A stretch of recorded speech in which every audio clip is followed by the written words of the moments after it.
Welcome. Today's webinar is on what's new in Totara 11, and today is Thursday, August 30th, and welcome to the webinar. My name is Dr. Tammy Frame. I'm the Chief Education Officer at eClass for Learning. My contact information is here. If you were unable to join us live today and questions come up and you want to send them to me, feel free to do that. We are recording today's webinar, and anybody that signed up will get a copy of the link of the recording. And feel free to share that with others too. eClass for Learning is a full solution open source e-learning provider. So we can be your one-stop shop on a lot of e-learning things and get you up and running. We offer a variety of open source LMS solutions, including Totara that we're talking about today. We do course development. We are excellent at onboarding and supporting our customers. We do advanced reporting and analytics. We can set up e-commerce if you happen to be selling courses. We host our solutions. We can do systems integration with other systems that you might have. And we can also customize open source platforms. That's one of the reasons we like them, is we can build things to make them work just the way that you want them, or customize them that way. Today, we're using Zoom as our platform for the webinar. There is a place where you can put Q&A, so you're all on mute, but we would love it if you put in questions. I think that makes the webinar a lot more dynamic and fun. If I don't know an answer, perhaps one of you knows the answer, and if not, we will look it up here at eClass for Learning, and when we send the recording link, we'll send any questions, answers to questions, and we actually appreciate those kinds because I think it furthers the learning.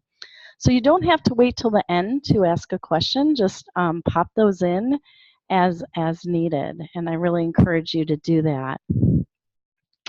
Okay, today is going to be just the release highlights. I picked out the features that I think will be most interesting to you, to your users, and most important for you to know about. At the end, I'll share a link that has all of the release things, all of the nitty-gritty. We wouldn't have time to go over everything, but we are going to go over the things that I think are important to know. I organize the new releases into 3 categories.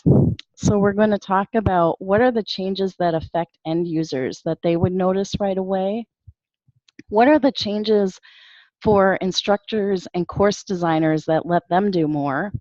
And finally, what do site administrators need to know with the new release? Okay. So let's get started with what are the changes for the end user? What would they notice that's different? The biggest one that I see for them is if your site administrator allows this, instead of remember username used to be under there, and the user could check when they logged in if you're not using single sign-on, you could have it now say, remember my login. And you do that if you're a site admin. If your site admin turns that on, you would go to site admin security settings, and you would check persistent login. So how does that change things for the end user? Well, in the past, the site admin might have a certain number of minutes where if they weren't working on something, they would be kicked out. And now this overrides that. So let's say for 20 minutes, I get a phone call and I'm not working in the site, but I'm logged in. It'll remember me and it won't kick me out. So that is a new change.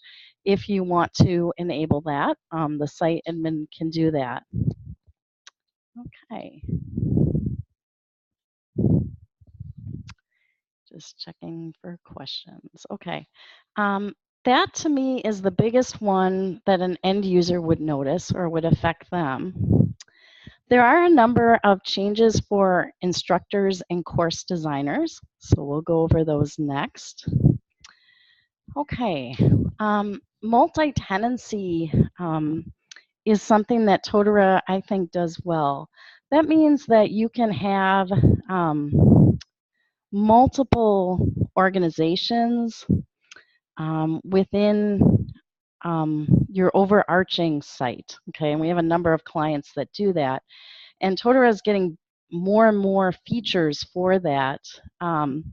So you might have a multi-audience with multiple purposes, okay? Each audience uses the system for different things, but you only want one Totara site, and you want to roll up data and things like that. So in Totara, you already had conditional access to content.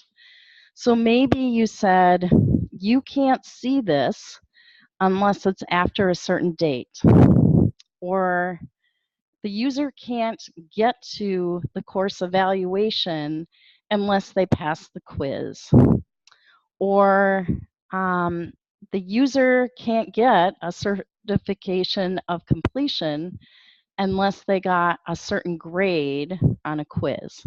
So that already existed, okay? But now it's tying into the hierarchies of Totara as well. So if you set up a specific audience, which is not part of the hierarchy, that could be an ad hoc group. Let's say you have an audience that has a rule of new people after a certain date, and those would be new employees. You could say only new employees can see this type of content, for example. You could also restrict content to certain positions or certain places in an organization. So imagine if you had a master course on maybe a sexual harassment policy, but managers needed to know a little bit more information than an employee. So you could restrict certain content or things they need to know by their position in the organization. Also, you can do it by a preferred language, which is really helpful if you have multiple languages or countries in your organization. So if the user has picked in their profile, let's say that it's Spanish, that is their preferred language, and maybe you have the policy in English and one in Spanish, if it could be restricted to that language so that when I go to that course, I only see the policies in Spanish and I restrict the English ones and I don't even see those. So again, it's becoming more multi-tenant, I think, and more ways that we can branch and have different learning for different audiences. So that's kind of exciting for course designers. And I can see a lot of uses for that. Okay, the next one is the featured links block, which I love. So in your list of blocks when you're designing a course that you can call, a few versions ago, I think one, maybe in Totara 10 it came out, there was a new featured link block. And that can make sort of like this tiled link or this icon looking link that is really popular in design right now. And they've added more functionality to that, which I think really makes it easier to make slick looking courses, or I should say dashboards and courses and things like that. So I just made a quick screenshot where I did one of links back to our website that I put on the dashboard when they log in to our internal Totara. So if you were taking a course from us and you wanted company information, or if you wanted to see our upcoming webinars or contact us, at a click, it would take them to those parts of the website. And that is called a static block with an external link. You can also have a course put in there. What's new for the courses that's really exciting is it can have a progress bar, a miniature progress bar.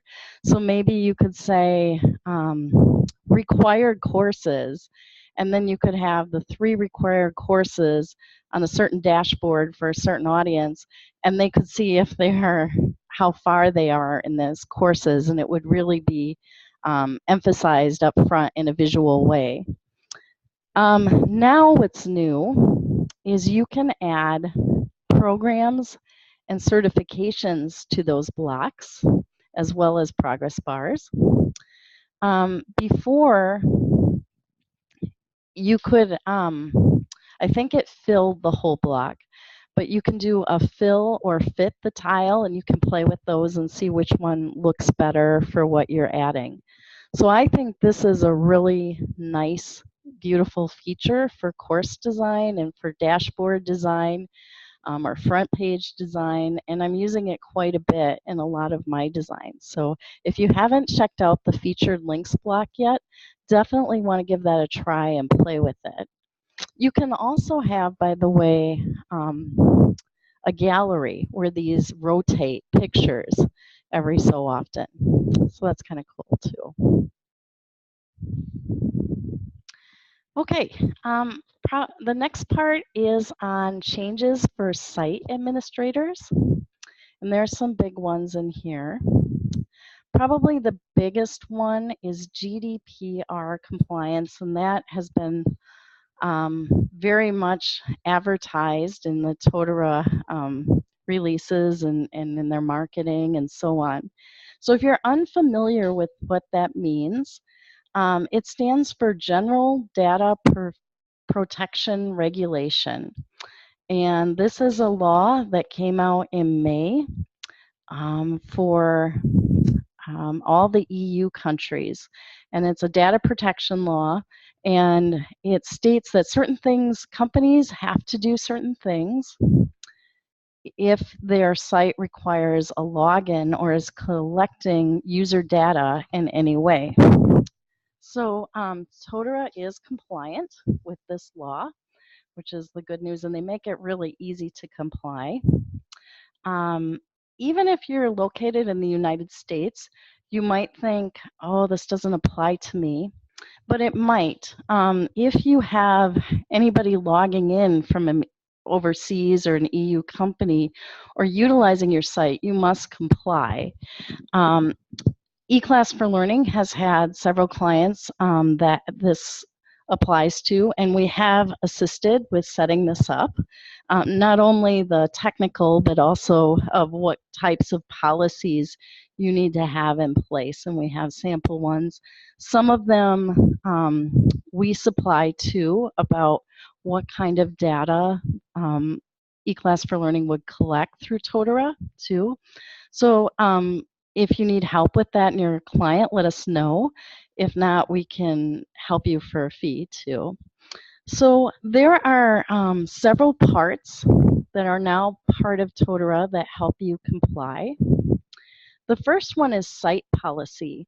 And again, even if you are not required to do GDPR, this is a cool feature for site policies that you might want to do. So this allows you to create a site-wide user policy. And when users log in the first time, they will have to check if they've read the policy and they agree with it. Now, you can have multiple site policies, which is very cool. The system now does versioning of these policies. So if you make a change and you upload a new version, it tracks that, and when the user logs in again, it'll see the new version and have to check that off again. You can have the policies appear in multiple languages, and again, it would detect the user's preferred language and show the correct policy in their language, which is way cool. If the user would not accept the policy, there's a message, which I believe you can tailor, that says, okay, until you accept it, you can't have access to the site, basically. And so, first of all, the policy, if you're under GDPR, and we've helped write some of these, should explain what data is being collected for the person and how it's being used. And they need to be aware of that. So that's part one of GDPR, and they have to accept that so that they're aware of what's happening to their own data. Okay, so then other features that the law requires is data access and export.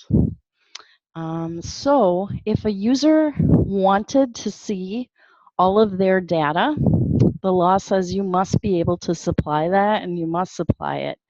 So let's say I wanted to know what data I had. Things that might be exported could include my quiz answers, my 360-degree feedback responses, my course enrollments, my progress on courses and completions, my site logins, when they occurred, all of those things. In addition to exporting that, the law just requires that you export it and give it to the user.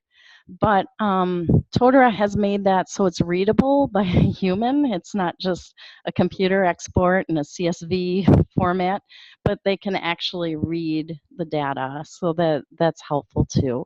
So if anybody requested that, you could comply with the law and you would be able to do that. Another part of the law is called data portability. Yeah, and this kind of goes to what I was talking about too, that you can, via the report builder, you can run a report that shows all of the things that have been collected and quickly do that for them. Okay, data retention and reliability. And I would say deletion goes here.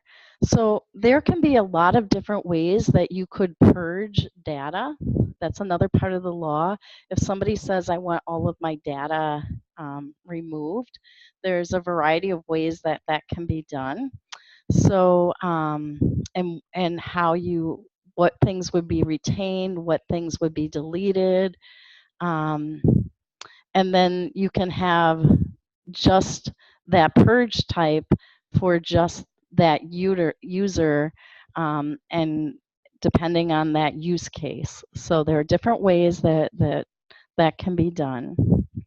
On the side, I have how you can get to some of this, especially if you want to use the site policies, which I think is a cool feature even if you aren't doing GDPR.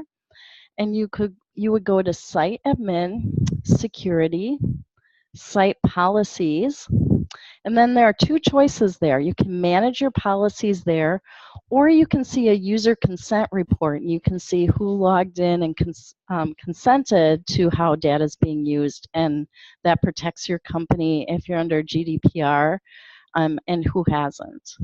So again, if you have more questions, we have some system integration people that have set this up with companies and have been studying it at length and know how to do it. And we have sample policies as well that we've used. Okay, another thing that's new is site registration. And Totara is requiring that all the partners register all of their sites. And so we at eClass for Learning have done that. Just so you know, when that's done, only general information goes back. What happens is when we register your site, we're given a registration code and we put that in. they're able to track things like numbers of active users, but no personal data is sent back to Totara, so they can't see that. They can see like what IP address it's on and things like that. So if you go to under site admin Totara registration, you can see that if you're a production site, if you're a demo site, and how we've registered that. And we've taken that care of that for you if you're one of our clients. Okay. Auto scheduling reporting. Totara had this capability where you can automatically schedule reports in the report builder, and they can be emailed to certain people in the company at certain time intervals. But now they've added more functionality. So if the site administrator allows this, you can send a copy of a scheduled report to yourself. Sort of surprised. I've always sent them to other people. I guess if you were the site admin, you were maybe creating it. But now you can have it emailed to yourself. So that's obviously a nice usability feature. Now there's a source report that you can run that shows all of the scheduled reports that have been scheduled, when they're scheduled, and who is receiving them, even if you didn't set them up as a site admin, just so you can see across your organization what reports have been scheduled. You now have the ability to let others schedule reports. In the past, it was primarily the site admin. Well, now you can say what other people or roles or positions would be able to schedule reports for others. So again, just a lot more usability there.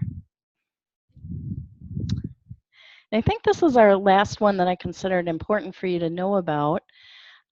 If you allow self-registration on your site, and that's one of the authentication methods, you can also set a setting that after a certain interval, they have to set a new password.